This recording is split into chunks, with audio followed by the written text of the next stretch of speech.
Dear friends, I was just telling him he has done such a wonderful welcome for all of us.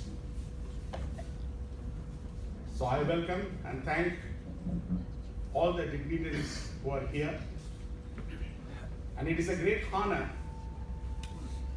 that I have been invited to address this forum. Swainsaw was telling that I have already become a half Odia. First of all, we are all Indians. You know, when I used to study economics, they always used to say macroeconomics and microeconomics. The simple way they used to explain about macro and micro is that when you used to study about the forest, the entire forest, then it is a macroeconomics. When you study about an individual tree in the forest, it becomes a microeconomics. And whether it is Tamil Nadu or Odisha, we are all individual trees of this great country. And unless, as Mr. Bihar was beautifully mentioning, unless the individual trees become very strong, we cannot make our country strong. As Mr. Janaji was mentioning, a few centuries back, we were the best. But then today, again, we have got every opportunity to become the best. And for that, this kind of summit is going to be very useful. I always admire Mr. Janaji Giroth, the kind of energy he has got in everything. Sometimes when I have an opportunity to walk with him, it's very difficult to walk along with him. And after that, you will have few more agenda to finish. It's impossible. And with all the busyness and hectic schedule, he always takes interest for this kind of gathering. It is wonderful, Jana. And Mr. Nihar was telling, unless you're useful to the society, there is no meaning in your life. And everybody makes money, everybody is rich. But very few, they are able to spend their valuable time for the society. Please continue that. And of course, I'm really always, the other day I was asked this Swainsaw, how come Odisha can produce such top-class bureaucratic offices? I don't know where the brain comes from. Wherever I go, the top-class officers are all from Odisha. And my compliments to your state. It's really good. So coming to the point, they asked me to talk about my success story, but then it becomes too big. So I would like to shorten it as much as possible. More than that, what I have learned in my journey, that I would like to share it in a nutshell. Anyway, everybody is born in a village, like Kiroth was born in a small village and with a big family. He came to Chennai from nothing. He built up like this. So I was also born in a village with the 12 children. I always call my father the greatest manufacturer. Once we had a party. When I was a business party, my father was there. So I introduced to one of my foreign colleagues. I said, he's a great producer. Then he asked me how many films so far he has produced. 12. I said, great. All are 100 days. No, few are hit, few are there. Then I told him, why he stopped with 12? Because my mother couldn't bear it. Anyway, so coming from that kind of a background, my parents wanted, and we all have to do that, they wanted that we have to have a good education, whatsoever, because that gives us the confidence. And then having done that, from 1984, I had a very brief stint in a small company. 1984, with 5 people with 20,000 investments, having little knowledge about this custom broker's job and the shipping, I started this company. By God's grace, today, probably 2018, we will be the largest logistics player to be listed in this country. So I always tell to my students also that, like Mr. I.C. Ganesh, who has come from nothing to this level, whoever has achieved in his life, there is something special in them. It's not so easy. So suddenly they will say it is because of luck, this, that. They will say, no. They have some special quality. They would have got a lot of commitment and focus in life. And so, I could come to this level because of only a few things. I remember a story, I don't know whether you know, sometime back, there was an insurance agent. He went to one of the richest persons in that locality to sell his insurance policy. He was so happy, he accepted. He went to his house. But then, those days, you have an ink bottle, and there used to be a feather. You have to touch the ink, and then you have to write a sign. So the contract was ready. The rich man was about to sign. But then, the bottle fell, the ink spread, and he felt it is a bad omen. Then he told the insurance agent, I'm sorry, please come some other time. This is not the time. He came out of the house. He was feeling very bad. Then he thought, one ink bottle, because it fell onto the contract copy, I couldn't go through this business. Why don't I do something with a pen, ink inside, to avoid such problems in the future? And he is waterman.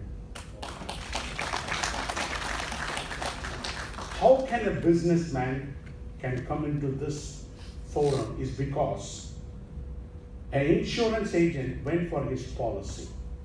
But then, when he came out, he created a history by finding these waterman pens in the world. They are very famous even today. This is what I want a businessman has to do, is that you need to be innovative. You have to be different.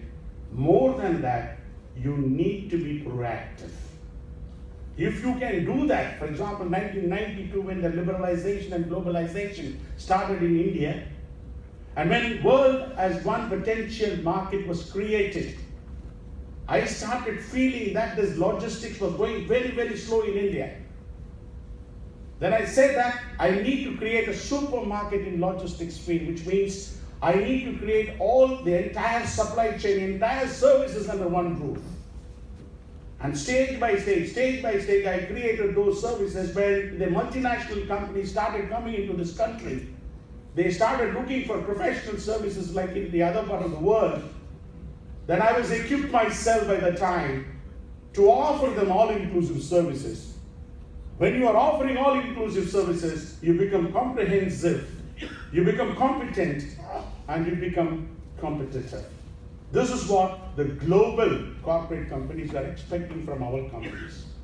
Which means, as entrepreneurs, if you want to be successful, whatever may be your field, that you need to be comprehensive, you need to be competent, and you need to be competitive. Mother Teresa beautifully said, some people come into my life as blessings. Some people come into my life as lessons. A man, a businessman, can come into this world, it is because of the blessings of the people and the lessons we learn from others. The willingness to accept, the willingness to be humble, the willingness to listen to things. This will only make a good businessman. I always quote in my speeches the bird, eagle. Eagle is a top-class bird, and you need to learn a lot. If you want to be a good businessman, you have to be a leader. You have to make your decision sharp without delay. You know the character of eagle. The eagle will always fly alone. because the feathers are very strong. Not only that, when it is heavily raining, when all the birds looking for the shelter to take, to avoid this rain, eagle will fly above the sky, not bothered about this rain.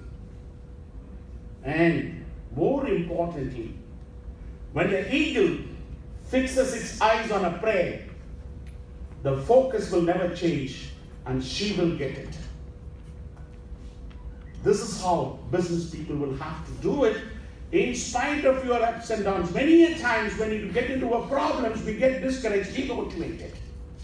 We don't proceed further.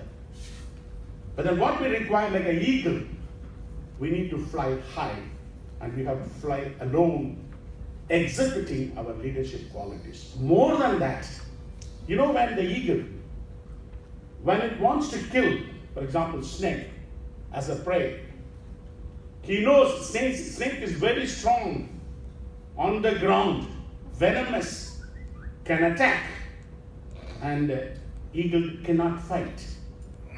What she does, take the snake, she will fly up and toss the snake loses its balance, and snake cannot be venomous on the air and kills the snake. I would rather advise all the young entrepreneurs, never fight your competitors in the comfort zone.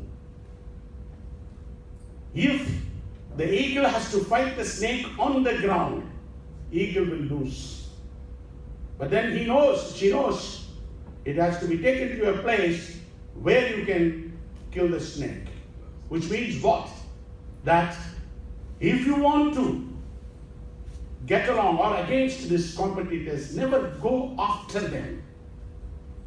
Think different. Never fight with them on a comfort zone. Come up with some new product, niche product, which is going to be very useful. And finally, I was just reading, hard work is like climbing the steps, and luck is like using the lift. Sometimes lift fails, but staircases will never fail. And many people, they depend on luck. But so long as you are able to, all the time today, in order to keep up your health, better you walk up the stairs, they say. So like stairs, we have to continuously depend on your hard work. The bird, this turkey, one day wanted to climb on the tree because turkey cannot climb. And he saw the bull and said, went and asked the bull, how can I go to the top of the tree? Then the bull said, you take every day some of my waste, the waste.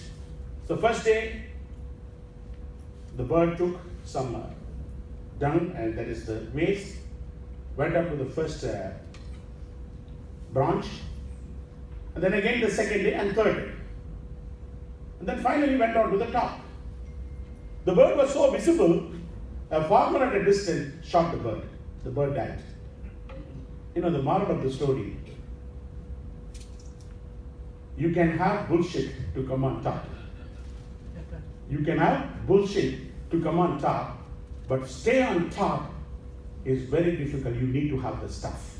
That's why I always say, ability of an entrepreneur can take him to the top, but only the character will allow him to stay on top.